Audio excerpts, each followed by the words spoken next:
Okay, so I know, some of you, or I guess all of you have submitted your assignment 4 and 5.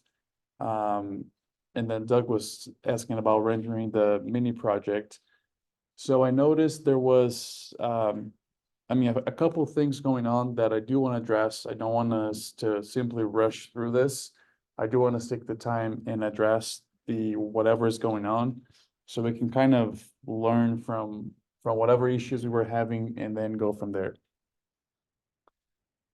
Okay, so I guess one thing is we're gonna get to these coming weeks of the class where unfortunately I'm gonna have to give you an assignment that you're not gonna have a lot of time to complete. The reason for that is because we're gonna do something in class, just like you did this last time, where we did something in class with 1 year of yield data. And then I turn back to you and say, now redo this for these 2 other years. And that's gonna happen in a few steps where we're gonna require to have all three processed before we get to the next exercise in class. So these should not be greatly problematic because we have developed the code in class. The only thing you have to do is adapt that code to the new data sets. So as you noticed this last time, there was no dry yield column, but it was a yield pound per acre column. So I hope that you can use some of your judgment in understanding these. And the reason why I did not make this completely clear to you is because when you have this type of data coming from a grower, maybe from someone that you're working with, it may be messy. It may be even more, or messier or even more complex than the ones I'm sharing with you. So I guess it's as part of that learning process, as far as, not having me telling you 100% of the things what to do, but sometimes using your own judgment, which in this case was just realizing what was the column name, right? So I don't think it was a huge one, but still, I think that's also part of the process.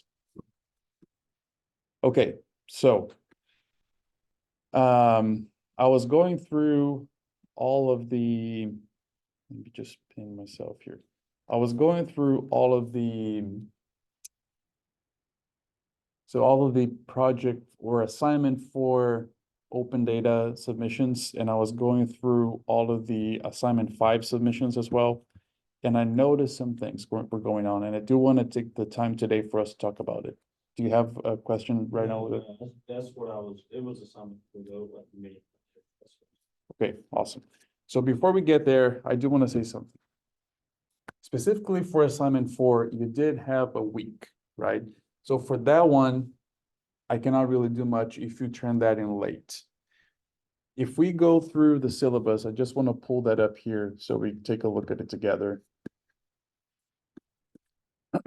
So on my website, on the teaching, if we go on our class, we have the syllabus and we have, let's see, I think it would be maybe core statements. Okay, make procedures. So homework assignments will be accepted up to 1 week beyond the due date, and the penalty is 1 letter grade. So this is what is going to apply if you turn in your assignment 4 late. The only exception to this, I guess there are a couple exceptions to this. One of them is, especially on these upcoming assignments that you're going to have 2 days to do them. I know that that's super short notice. Unfortunately, it is the way that things are, because we have to have all that process to move on the next step that comes in the next lecture. If you cannot do them because I'm giving you only 2 days, please let me know, and I am flexible with that. If that is your case, so up until now, I've taught this course 3 times. This is the 3rd time. Up until now, everyone was able to, but I know that every person is different. So if you have an issue that you cannot complete these within the time that I'm giving you, which is short, let me know, and I'll be flexible with this. It's going to be on a one-to-one basis. I'm going to ask for all of you to complete within that short notice, turn around. But if you cannot, let me know, email me, and we can talk about it on one-to-one basis. So on these assignments that are really short notice, I'm going to be a little bit more flexible on this. So, but of course, again, email me, we can talk about it on a one-to-one basis. For assignment 4, you all did have a whole week to do it. So that one, unless you emailed me before turning in late, saying that you were, you know, I don't know, that you had something going on, whatever that was. Unless you did that, and we talked about it, then you would have been maybe excused or extended the deadline and not have the one letter penalty applied to you. But if you turn it in late and you did not let me know or did not talk to me beforehand, unfortunately, your grade's gonna start at 90% and then go down from there. Now, for assignment 5, which was the really short notice one, I think all of you turned in on time. So that one really was the one that you have little time to work to do, but you were all able to do it and submit it on time. So I guess that's what I wanted to talk about first when it comes to turning in assignments and whether you were late or not. Okay. Well, any questions about turning in assignments, turning in late, penalties, or whatever could be related to that? All right, I don't hear anything, so let's keep going. So what I noticed on assignment 4, there were a couple of different issues that multiple students faced. One of them, which perhaps was the easiest to address, is that some people did not have yield data, right? And this was not something that you did different or wrong. It was because that yield data was not coming from the database. I think if I can recall, maybe 3 or 4 of you had that issue. And I do want to show you, so the way that I was checking to see, okay, was that something that was wrong in the code or was it coming that way from the data source, is I would take the coordinate. So whatever was your coordinate, if you went to Web Soil Survey. So remember that all these tables that we're bringing into R are in Web Soil Survey, right? So we're just doing that on a more programmatic, reproducible way. So if you were to come here, I have here one of the fields actually, I think this, so this field here did not have, so, you know, I came here, I went on the area of interest, I typed my longitude and latitude down here, right? So this is what we did in class before we introduced this, how to do this in R. So I came here, gave my long lat, the field popped out, I draw the polygon there, and then I went to soil map. Well, soil map, we just look at the actual soil mapping units, but then I came on the Soil Data Explorer, and in here, so if you look closely, all of the tabular, so the $ tabular tables that we have in R are all related to these different things. So one of them, if you were to come, so Soil Data Explorer, suitabilities and limitations for use, there's a vegetative productivity. So here, if you come here and you look into these names, so there's yields on irrigated crops, and this could be either the map unit or the component level.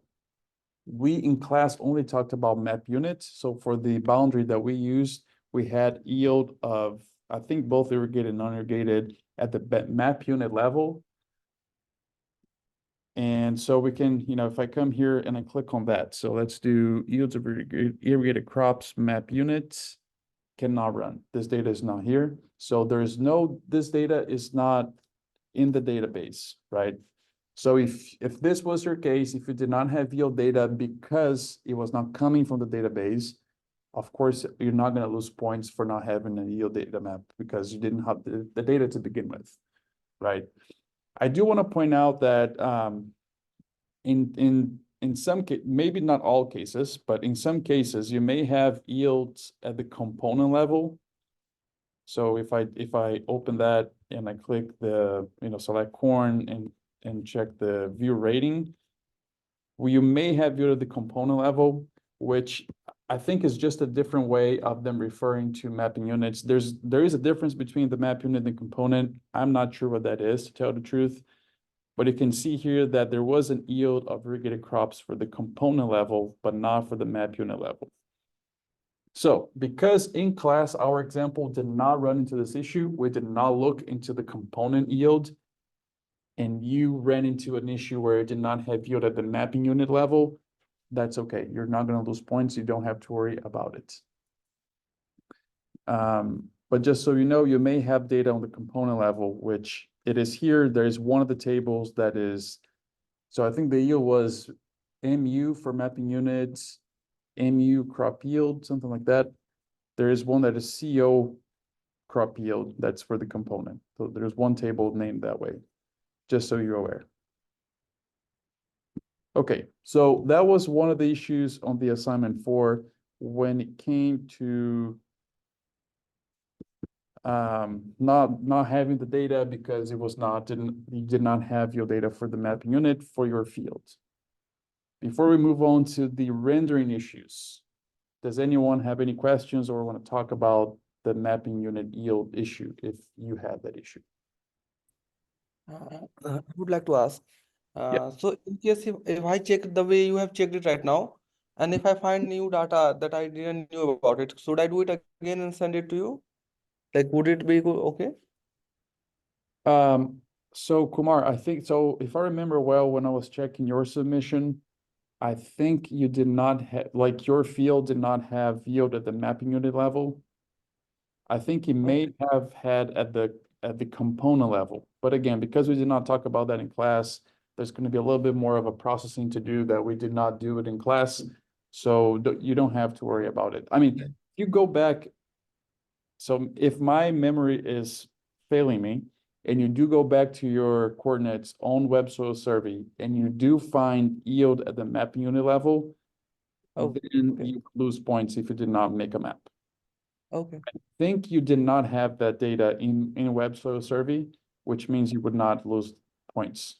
But if you Okay. do the check and there is that data on web soil survey and something happened on the script level that you were not able to do it, then you would lose points, I guess, in that case.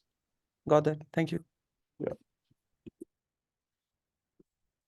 Okay, so let's talk about rendering. So something that, I know that a lot of you did all of the work and then you got stuck on rendering, right? So this time around, I just want to make this clear. This time around, I'm not going to discount points if that was the case. If you were able to do everything and you were having issues rendering, I do not want you to be penalized because of rendering. However, I think we can learn some lessons from what happened and then make sure that at least those things don't happen again. And if they do happen again, then I cannot, I guess I cannot be lenient on the grading again if the same issues happen. But let's go through them, and I just want to show a couple of examples here where I realized some things were going on wrong. Let me pull up.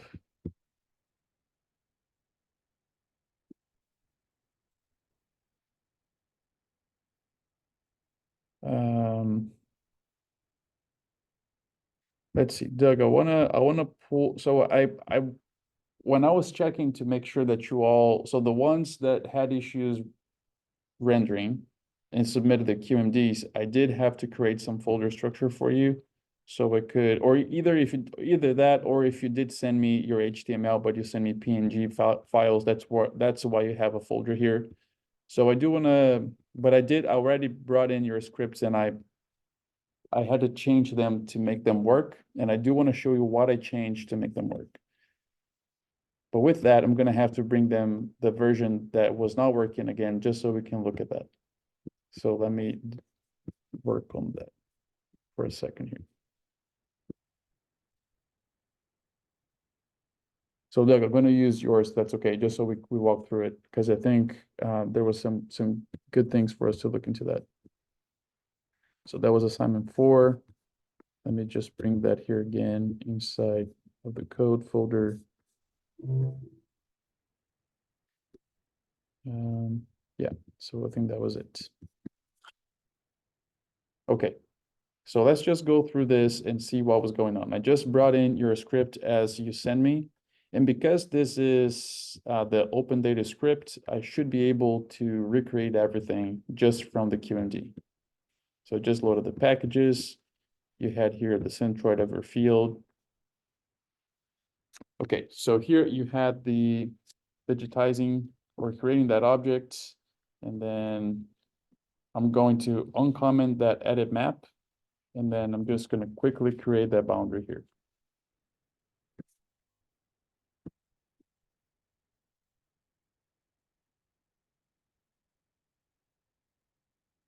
I guess I'm just going to be a little bit coarser. Perhaps maybe you want to do a full polygon, but I'm just going to do that so we can move along. Okay, so in class, we did have two different scripts for doing digitizing and for doing the data, pulling the open source data, right? For the exercise here, I think most of you, or maybe all of you, did both of those things in the same script. So what happens then is when we are, so let's say this is the first time that I'm going through this code, I do the digitizing. So you did have code here, the exporting that, right? So that's what we would have done. One thing that I noticed though is, so your boundary is coming directly from our edit map. So if you remember, if you just print the boundary here, we have the $sign drawn, edited, deleted, and finished.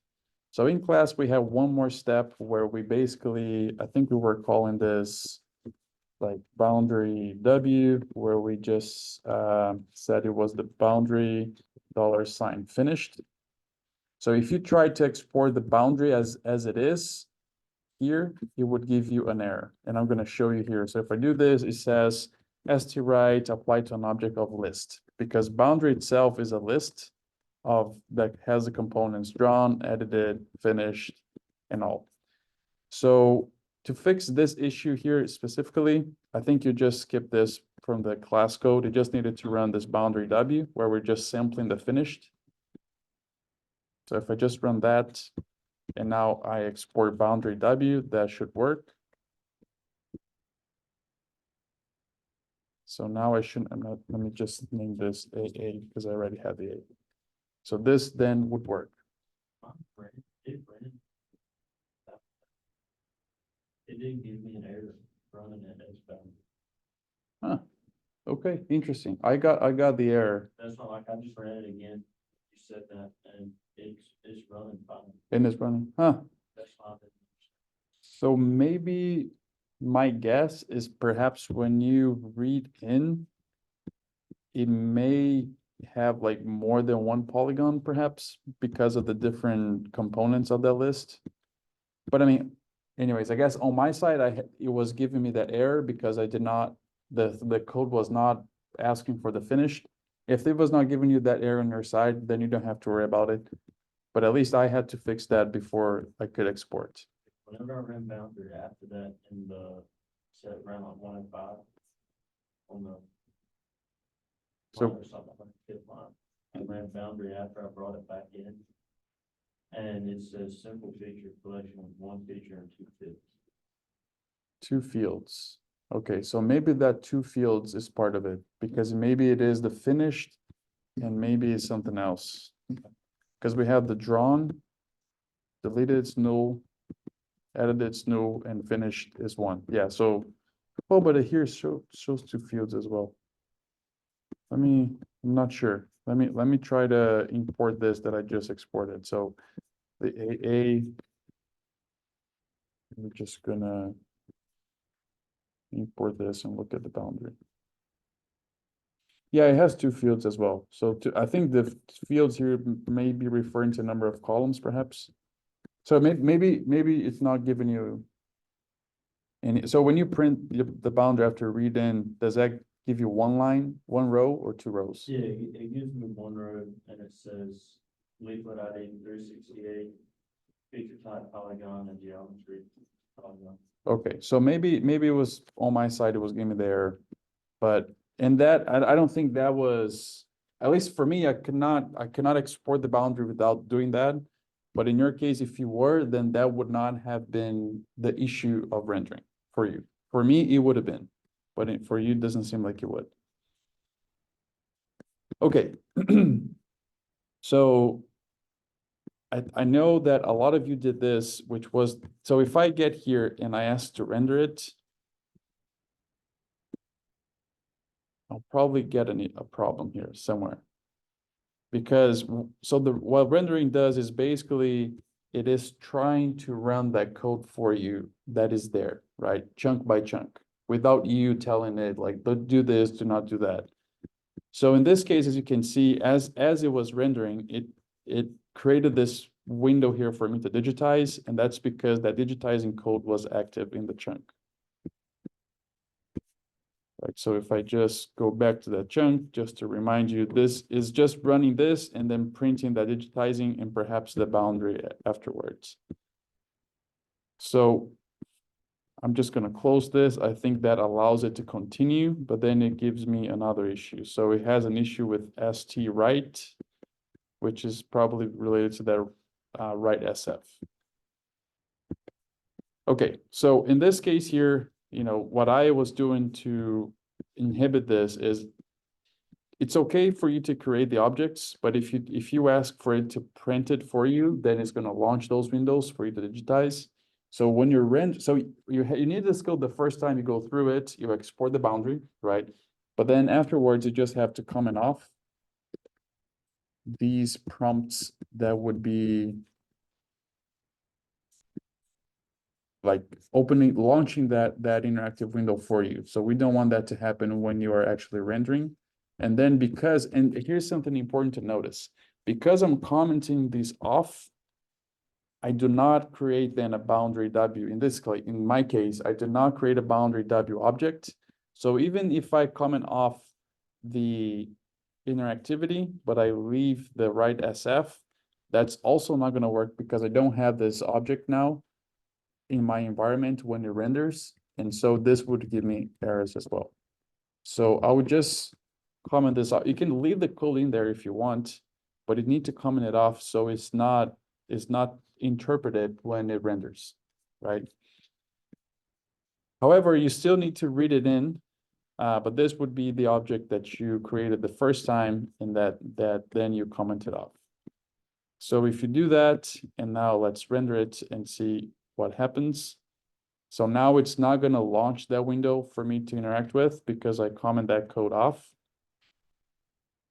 Let's see if something else is going to happen or if that's going to go through.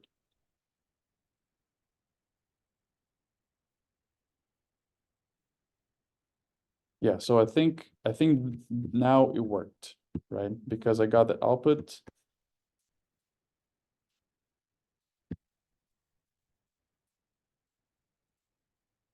Yeah. It does not work. It did not work for you.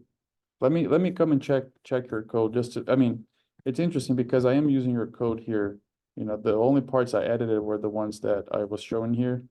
So I'm not sure why. Let me come and check. So you didn't edit the CRS value. No. Yeah, that's where it's telling me my issues. Okay, so here is telling you that your CRS don't match. It's saying it's in line 134. It's saying that the SD intersection is not. 134, so it would be, So it's saying that the intersection, it says that it can't do the intersection. I think from what the error says that it can't do the intersection because my boundary and series SF values are two different CRS.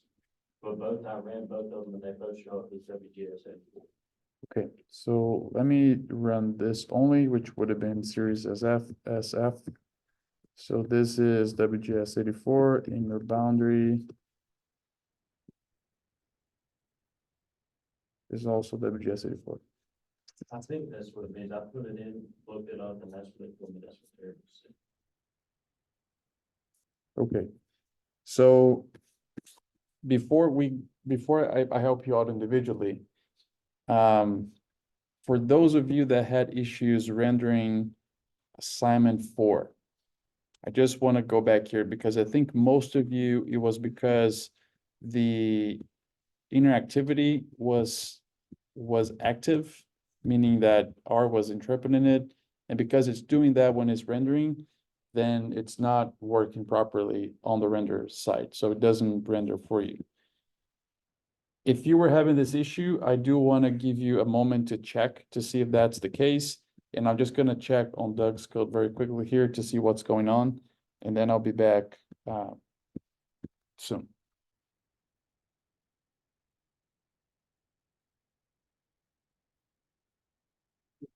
It ran first. How about that?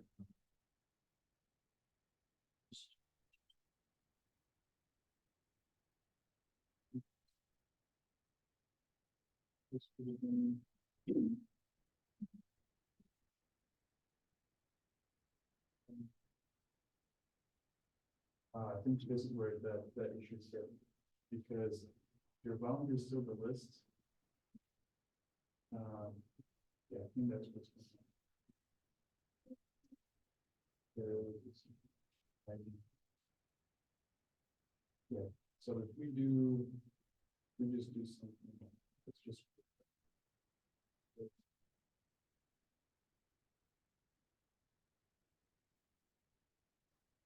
This.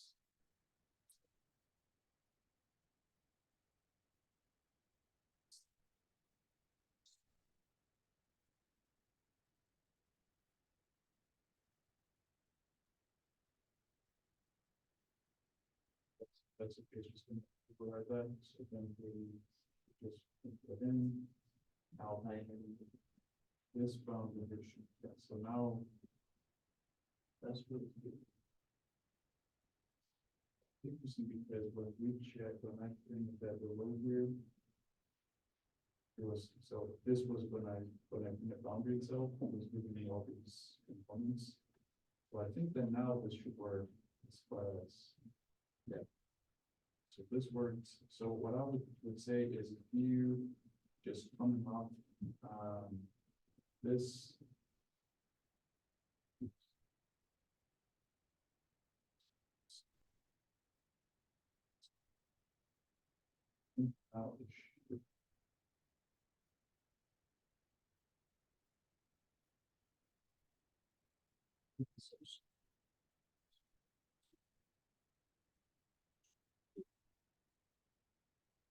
Yeah, I think that was in, yeah.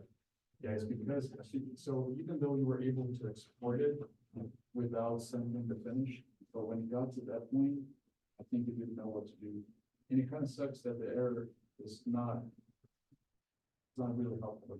The message itself, it doesn't really tell you what's going on, but I think it's. That's what I kept trying to do, like change set CRS for each of them to WGS 81 to still work, but it showed that they were both the same. Yeah. Yeah, no, that was it. Do you want me to email you this now, or since you already have? I mean, I already have it on my side render, so we don't have to worry about it. Okay. So those of you that were also having issues with digitizing, once you did this, so you deactivated the interactivity of the code and the write SF as well, and you then tried again. Are you still having issues? If you are, please speak up. I do. Yes, Rolando, you want to say something? Yeah. Let me render again. So I have global main execute R markdown render. Got a bunch of I got a bunch of errors here. May I share my screen? Yes, and before you do that, just let me show you all one thing I do when I'm having rendering issues. So remember that rendering is gonna basically run all the codes in that sequence. And if there's any error in your code, it's not gonna render, right? So what I do is I make sure that I come here with a clean environment. So you can do that by either clicking on that broom to remove all of your variables, or by, doing a session and then restart R. As long as your environment is empty, so you don't have any objects there. What I do, if I'm having errors in rendering, right? Before I render, I come here and I run each chunk individually. If I run a chunk and I get an error, that chunk is not gonna render. It's gonna stop my rendering, right? So that's how I would troubleshoot to see where the rendering is getting stuck, is by looking at that and making sure that I find and identify what is the chunk that is giving me an error. And again, for that to happen, or for that to work, you do have to start with an empty environment, because at least to make sure that that there's no like lingering objects from a previous run that are helping you to get through the chunks, right? So I'm just doing that here. As you can see, everything is running right when I run one by one. So that's what I would recommend for you to check is, if you start clean and you run each chunk individually and you run into an issue in one of the chunks, when you run this by hand, it means that when you render, it's not gonna work. Okay, Rolando, let me share my screen, or let me allow you to share your screen.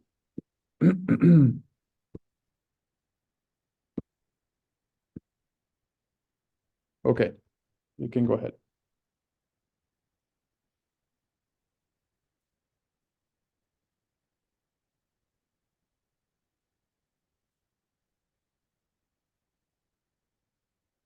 So I was just finishing running everything here.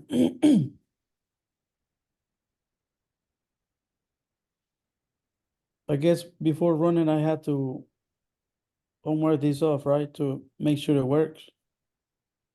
Well, I mean, you do want to have that active the first time you do it when you're creating the boundary, but once you create it and export the boundary, then you don't want to have that digitizing option active anymore when you render.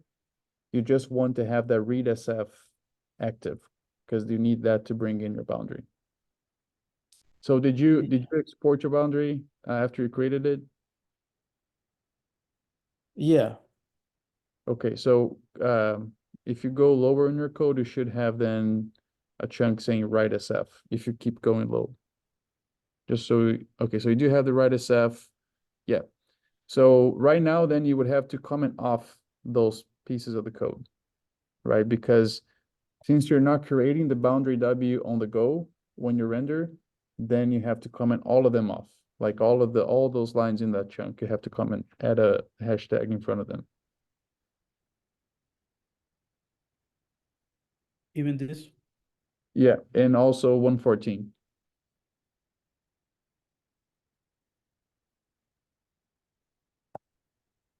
And the same thing with the next chunk here.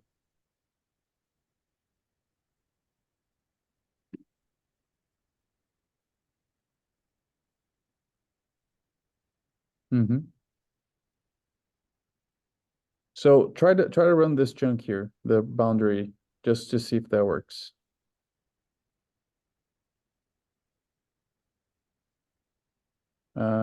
Okay, so it did not work. Do you have that? So if you go on output here on the files tab, if you go on the output folder, do you have the boundary there? Okay, so you have both of them. So I'm not sure. So I think so let's do this. Maybe we can connect after class, because I think there may be a few more things going on that may not be related to that digitizing problem when rendering. I think it may be more of where your files are. So maybe let's connect after class if we have time, because I do want to show something else today that's going to be important for next class. Okay. All right.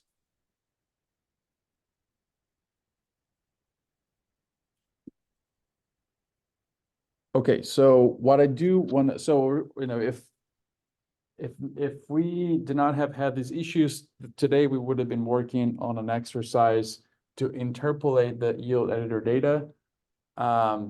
In class, we're gonna interpolate the yield 17. You're gonna have an assignment where you're gonna have to interpolate the 19 and 20 on your side. For that to happen, you would have had to be, I got it, no, that sentence makes sense. But you needed on your side to have brought the yield 19 and 20 as the raw data, doing the wrangling, doing the cleaning, and exporting as a GeoJSON file. Okay. If you follow, and that was what assignment 5 was about, was asking you to do that. I was going through the code that some of you shared, and I noticed, I think most of you got it. But if you did not do, if for some reason it didn't work correctly, you're gonna have to address that. So one thing that I noticed was, I think I saw this at least in one of the assignments where I think the person did correctly. So brought in 19 and 20 separately, did the wrangling, exported as a GeoJSON, but when the person brought them back in, both the 19 and 20 GeoJSON, they brought basically the same yield 19 GeoJSON, but named yield 19 and 20 in a way that in the end you ended up with the same data. So yield 19 and 20 were the same layers in that case, because when the person read in, it read the same layer to two different objects. If that is your case, you're gonna have to fix that because we need to have the proper yield 19 and 20 data. You can kind of see that on your summaries. So on the assignment 5 answers, you told me the summary of the clean versions of yield 19 and 20. If the summaries are exactly the same, then you know you made that mistake, you have to fix it.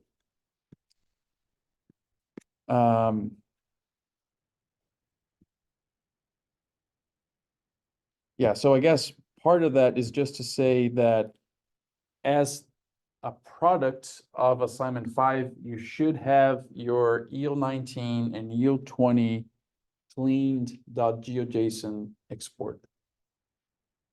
Right, so the clean version was again, so in class, we brought in the yield 17 from 2017 for that field, and then we first wrangled it and then did the yield editor cleaning steps.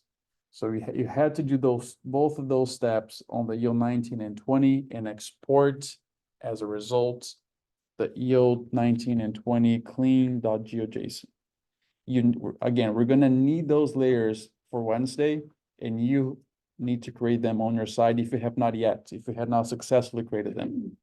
So this is just a heads up that if that's your case, if for some reason you did not create them, you're gonna have to get them ready by Wednesday, because Wednesday we're gonna use them for the interpolation exercise.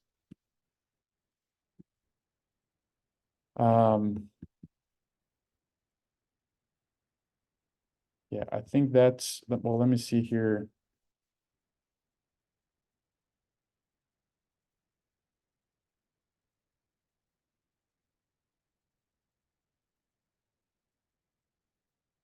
Yeah, I think, and also, and just to let you know, so assignment 5, really what I was asking you to render and send to me were just the answers with the summaries, right?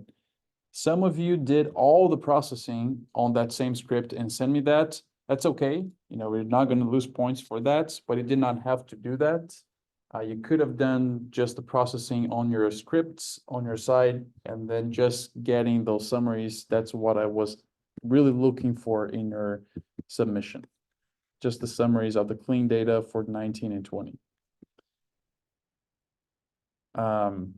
Yeah, I think that's all I had to say that I wanted to say today about assignment 5 is make sure you export those GeoJSON yield 19 and yield 20 clean versions, because we're gonna need them as the next step.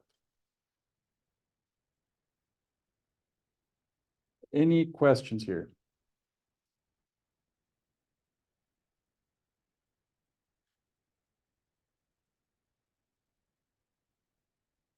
Okay, so I don't hear anything, and I don't think we have enough time to really do much today besides this. The last thing I want to ask you to do is I just uploaded to our GitHub a partial script that we're going to be using on Wednesday on the Yield 17 clean version.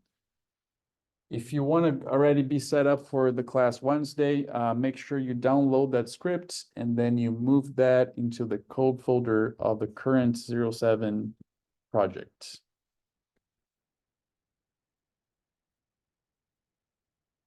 Okay, so again, bring in, download the GitHub repo again.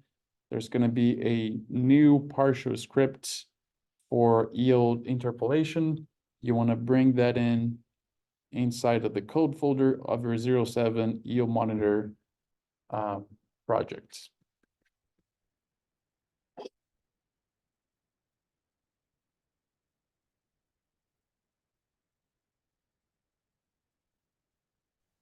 You did say that was the interpolated part or correlation partial script, correct? Yes.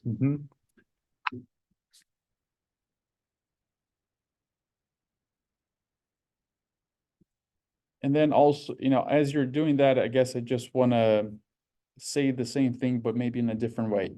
On this 07 yield monitor, our project that we've been working with, at this point, depending if you exported those layers to output or data, I think we were exporting them to data perhaps. Yeah. So I here, at least on my side, I only have the yield 17 underscore clean.geojson. You should have that one that we did in class, but also the yield 19 clean GeoJSON and the yield 20 clean GeoJSON as part of your products of your assignment, right? So if you come here on the data folder, you should see those three in your data folder. If you don't, then go back, check what happened, check, again, the class code that we did, which we exported, created those here. And if you don't have it, you're going to have them, and each one of us are doing this separately as part of the assignment. So if we had issues, if those files are not here and you cannot understand why, what happened, what stage, let me know before Wednesday so we can connect via Zoom and go through it. Because we're going to get on Wednesday already hitting the ground running.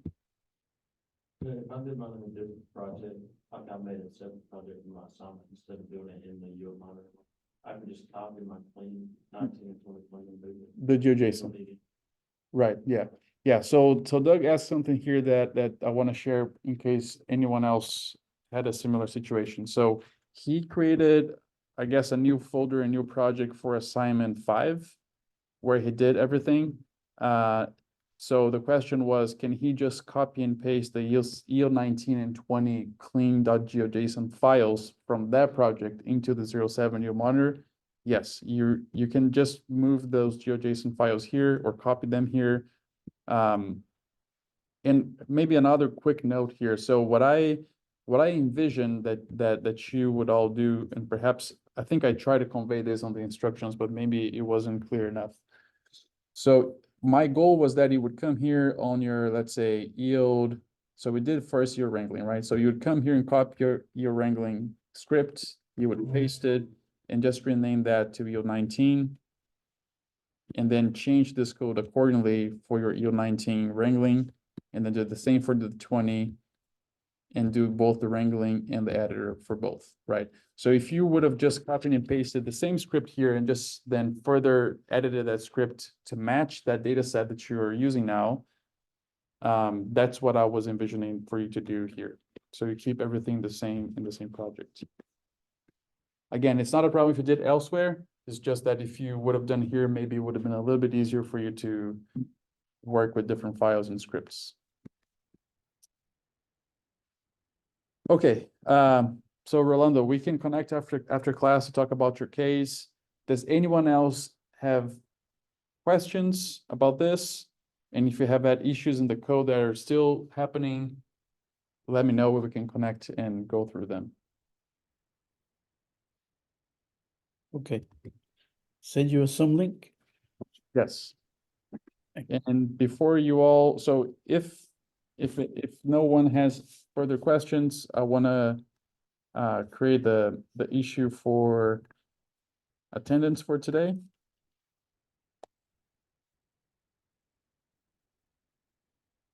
So you can claim that. And after you claim it, then we are good for today. Remember, for Wednesday, you need to have the partial script on GitHub, and also you should have been successful in creating the yield 19 clean.geojson, yield 20 clean.geojson as well.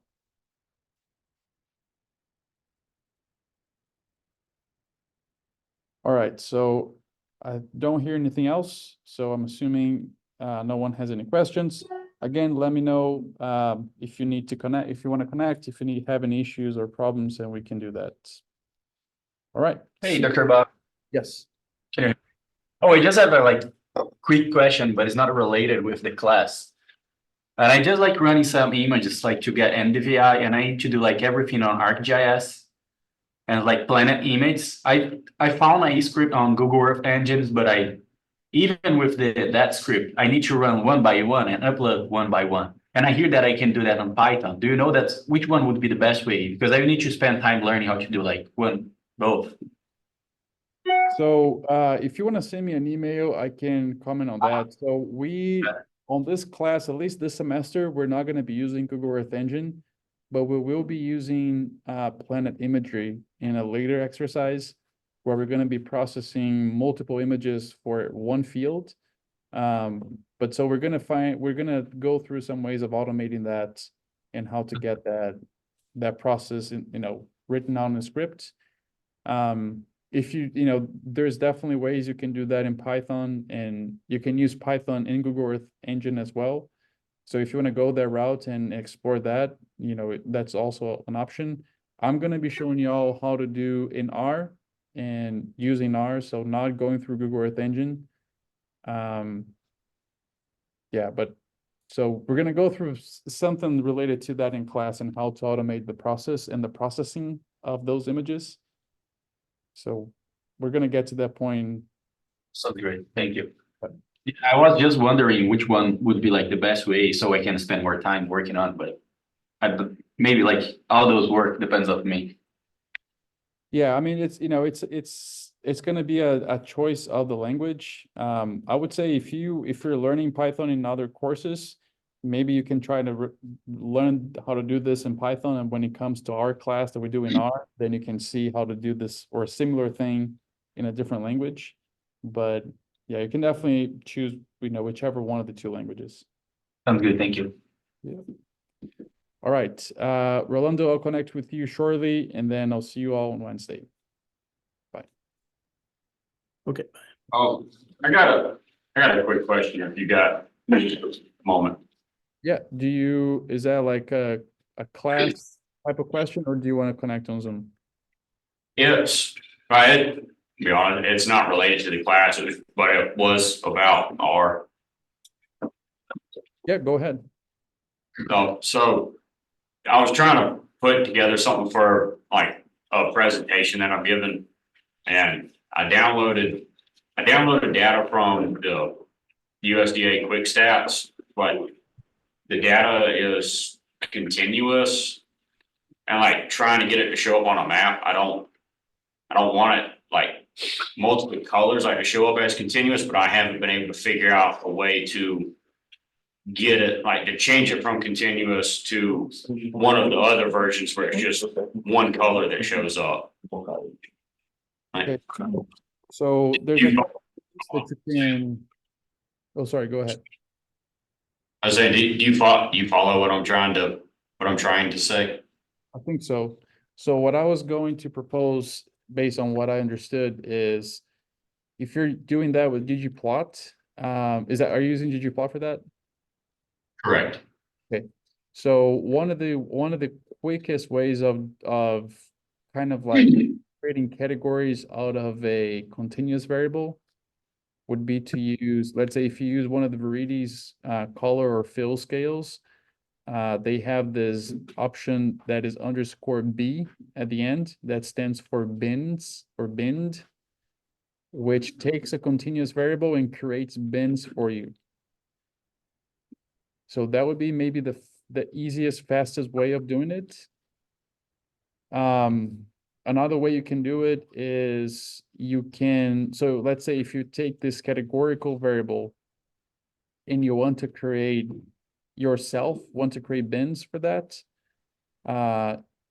you can basically create a new column where instead, so I guess maybe I can share an example with you. So if you send me an email, I can send you some resources where you basically, you look at that continuous variable. So let's say if you have yield ranging from, let's say 500 to 1500 pounds per acre, and you want to create 3 bins out of that. So you want to do 500 to or maybe 2 bins, 500 to 1000, 1000 to 5000 to 1500.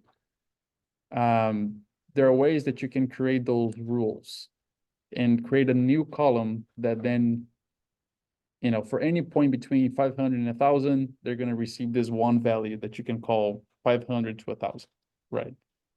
So it's kind of like using a mutate in a case when, just to create those conditions of if this continuous column is more than this value and less than that value, then this category here, I want to call it X or Y or Z, or, you know. And there are easier ways to do that in a case when that we can use a package called, I think it's Forcats is the name of the package in the tidyverse, that has some helping functions to do that as well, that I can share some resources with you.